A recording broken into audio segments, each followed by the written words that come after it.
సాధారణ వ్యక్తుల అరుగు మీద కూర్చొని గ్రామస్తులతో ముచ్చటిస్తున్న మన మంత్రివర్యులు ఇప్పటికే కొండేపి నియోజకవర్గంలో 3 సార్లు ఎమ్మెల్యేగా ఎన్నికై ప్రస్తుతం సీఎం చంద్రబాబు నాయుడు కేబినెట్లో కీలక శాఖ మంత్రిగా బాధ్యతలు నిర్వహిస్తున్నారు.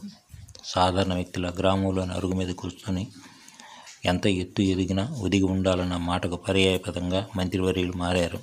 ఆయన ఎవరో కాదు, ప్రస్తుతం ఆంధ్రప్రదేశ్ రాష్ట్ర సాంఘిక సంక్షేమ శాఖ మంత్రులు డాక్టర్ డోలా బాలవీరాంజనేయ స్వామి. సోమవారం నాడు కొండేపి నియోజకవర్గంలో పర్యటిస్తూ పన్నలూరు మండలం ఎంఈవి పాలెం గ్రామంలోకి రాగానే కారు దిగి అరుగు మీద కూర్చున్న గ్రామస్తుల వద్దకు వెళ్ళి వారితో సంభాషించారు. వారి యోగక్షేమాలు, గ్రామంలో సమస్యలు అడిగి తెలుసుకున్నారు. చూసేవారికి ఇది కొత్తగా ఉండవచ్చు, కానీ ఆ మంత్రి తీరు ఇంతేనని, సొంత కుటుంబ సభ్యులు తమతో ఉంటారని నియోజకవర్గ ప్రజలు చెబుతున్నారు.